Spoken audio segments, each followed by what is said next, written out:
आता दालचिनी जी आपण म्हणतो घालतो मसाले भातात वगैरे, Right. तर मला असं वाटतं त्यांनी इन्सुलिन सेन्सिटिव्हिटी वाढते, Exactly. डायबिटीसला शुगर कमी व्हायला मदत होते. तर ती कोण कोण वापरतं? सो सिनॅमन आमच्याकडे कॅनडामध्ये क्लायंट आहे. So they use cinnamon as a smoothie booster. अच्छा. सो तिकडे स्मूदीज प्यायची म्हणजे अतिशय हेल्दी असा ट्रेंड आहे. सो त्याच्यामध्ये बूस्टिंग करायला ते अश्वगंधाची पावडर, सिनॅमनची पावडर, कोणाला स्ट्रेस असेल तर बॅकोपाची पावडर, असं ते त्या स्मूदी बूस्टर्समध्ये घालतात.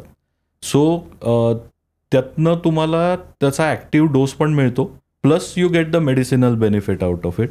आता सिनॅमन कसं आहे, सिनॅमनमध्ये सिनॅमिक अल्डिहाइड म्हणून जो त्याचा ॲक्टिव्ह आहे, म्हणजे दालचिनीची पावडर जर तुम्ही खाल्लीत तर जो तिखटपणा जाणवतो that is because of that cinnamic aldehyde, आणि तो ॲक्टिव्ह आहे.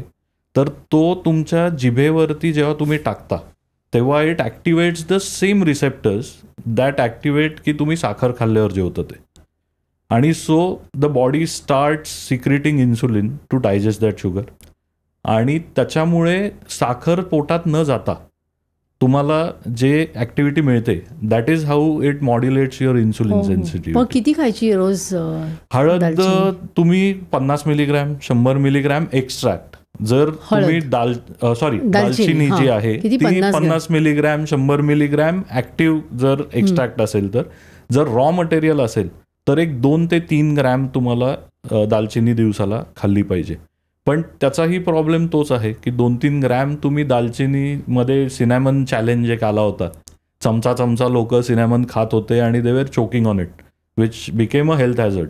US एस्पेशली खूप प्रॉब्लेम झाला होता. मग गव्हर्नमेंटला येऊन सांगायला लागलं की असलं काहीतरी करू नका.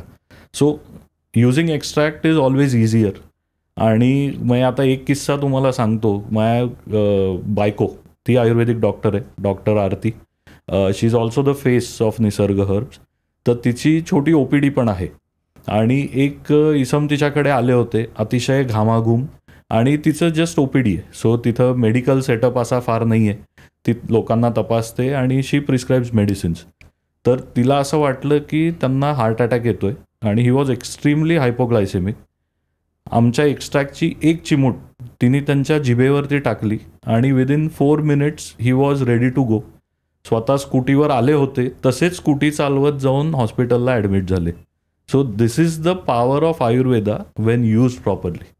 मग ते सिनेमनची त्यांना सिनेमनचा एक्स्ट्रॅक्ट चक्क तिने त्यांच्या जिभेवरती 2 चिमूट टाकल्या, आणि आमचा जो एक्स्ट्रॅक्ट आहे त्याचं कॉम्पोजिशन इज सच की द बॉडी रेकग्नायझेस इन्स्टंटली की ही दालचिनी आहे, आणि it is absorbed, metabolized and digested in the body as food. आणि तो जो रेकग्निशन आहे इन्ग्रेडियंटचा, it can only come when you have all the components together. म्हणजे तुम्ही आयसोलेटेड कंपाऊंड्स दिले की शरीराला वेळ लागतो समजायला की काय येतंय शरीरामध्ये. जर तुम्ही फुल स्पेक्ट्रम दिला तर ती नॅचरल गोष्ट आहे, आणि ही आपल्याला उपयोगाची आहे. हे शरीर ओळखून ॲब्सॉर्बही पटकन करतं. पण आता आलं आपण तर चहात पण घालतो, ते चवीसाठी. म्हणजे प्रॉब्लेम तिथेच आहे की ॲक्टिव्ह कंपोनंट जो आहे, आता आल्यामध्ये जिंजर ऑल्स असतात, तर ginger oils act as an anti inflammatory.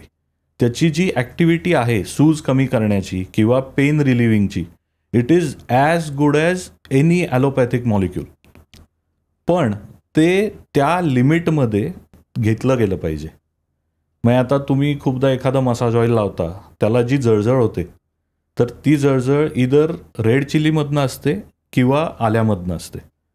म्हणजे बरेच आयुर्वेदिक ऑइल्स असे आहेत की त्याच्यामध्ये they use ginger as a COX-2 inhibitor. म्हणजे लोकल जिथे पेन असेल तिथे ॲप्लिकेशन केलं की it acts as a anti inflammatory आणि सूज कमी होते. तर ती आल्यामुळेच होते. पण आल्याचा तुम्ही रोज 4 कप चहा पिताय म्हणून तेवढं ॲक्टिव्ह तुमच्या शरीरामध्ये चहातनं जाऊ शकत नाही. मग तुम्ही असं आलं पण कॅप्सूलमध्ये देता की असं ऑइलमध्ये की अर्क म्हणून देता? सो अर्क म्हणून सुद्धा आहे. पोटामध्ये आम्ही युजली आमच्या प्रॉडक्टमध्ये 5 ते 8 मिलीग्रॅम आलं घालतो, आल्याचा एक्स्ट्रॅक्ट घालतो, आणि it is a very potent extract. म्हणजे रेग्युलर आल्यामध्ये 0.2% जिंजर ऑल्स असतात. आमचा जो एक्स्ट्रॅक्ट असतो तो 5% जिंजर ऑलपासून सुरू होऊन 40% जातो. आणि मग त्याचा 2 ते 5 milligram dose is potent enough to act as an anti inflammatory. So आम्ही काय करतो, आमच्या एक्स्ट्रॅक्शन कंपनीमध्ये we work with about 250 different ingredients. त्यातल्या बऱ्याचशा इन्ग्रेडियंट्सचा अँटीऑक्सिडंट आणि अँटी इन्फ्लमेटरी डेटा आम्ही केलेला आहे. म्हणजे आता तुम्ही पण डॉक्टर आहात, सो तुम्हाला IC50 किंवा LD50 माहिती आहे. सो तसं जे इन्हिबिटरी कॉन्सन्ट्रेशन आहे त्याचं आम्ही स्टडी केलेलं आहे की इन्फ्लमेशन असेल तर ते 50% कमी करायला एखादा एक्स्ट्रॅक्ट किती वापरला गेला पाहिजे, याच्या स्टडीज करून मग आम्ही ठरवतो की डोस प्रत्येक एक्स्ट्रॅक्टचा काय असला पाहिजे. पण मग हे आलं पण तुम्ही एक्सपोर्ट करता? आलं पण एक्सपोर्ट करतो, हळद पण एक्सपोर्ट करतो. आलं कशासाठी वापरलं जातं? सो आलं अँटी इन्फ्लमेटरी म्हणून मेजॉरिटी आहे, प्लस फूडमध्ये फ्लेवरिंगसाठी सुद्धा आलं वापरलं जातं. कुठल्या देशात तुम्ही पाठवता? आम्ही US ला पाठवतो, युरोपमध्ये पाठवतो. आणि आमची टेक्नॉलॉजी अशी आहे की आम्ही सिलेक्टिव्हली एक्स्ट्रॅक्ट करू शकतो. म्हणजे आमच्याकडे आल्याचा एकच प्रकार नाही आहे. आम्ही एक्स्ट्रॅक्शन असं करतो की त्या आल्यामधनं तुम्हाला फक्त आल्याची चव आणि आल्याचा वास हे पण मिळेल, आणि मग दुसऱ्या प्रकारचं आलं आहे ज्याच्यामध्ये you get the taste, you get the smell आणि यू गेट द पंजन्सी. जो तिखटपणा आल्याचा असतो तो स्पेसिफिकली मेडिसिनमध्ये वापरला जातो. जिथं तुम्हाला आता फॉर एक्झाम्पल जिंजर एल आहे किंवा बेकरी ॲप्लिकेशन्स आहेत, जिंजर ब्रेड करायचं आहे, ज्याला तुम्हाला आल्याची चव पाहिजे पण तुम्हाला तिखटपणा नको आहे, तिथे मग ते लाईट कलरचं ऑइल वापरलं जातं. सो असे वेगवेगळे प्रकार आहेत आणि वेगवेगळ्या गोष्टी तुम्ही करू शकता using the extracts that we have.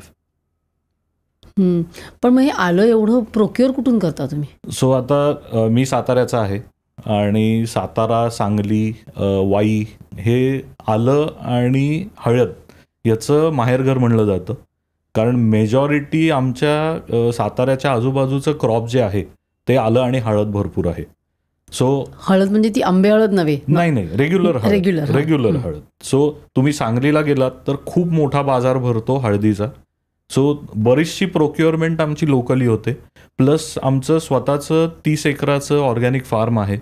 तिथे आम्ही एक पाण्याशेजारी आणि एक अगदी 2000 फूट दरीच्या काठाला असे आमचे 2 फार्म्स आहेत. तिथे आम्ही स्वतः आलं हळद उगवतो आणि याच्यातनंच आमचा स्वतःचाही रिसर्च असा होतो की टॉपोग्राफी जर बदलली तर बोटॅनिकल कॉन्स्टिट्युएंट्समध्ये काय फरक पडतो. सो याचाही अभ्यास आम्ही थोडाफार करतो. आणि बाकीचे प्रॉडक्ट्स म्हणलात तर आमचं ऑल इंडिया सोर्सिंग आहे, कारण शेवटी एका ठिकाणी सगळं उगवू शकत नाही. आता दालचिनीचं आपण बोलत होतो. सो दालचिनीतही 2 प्रकार आहेत परत.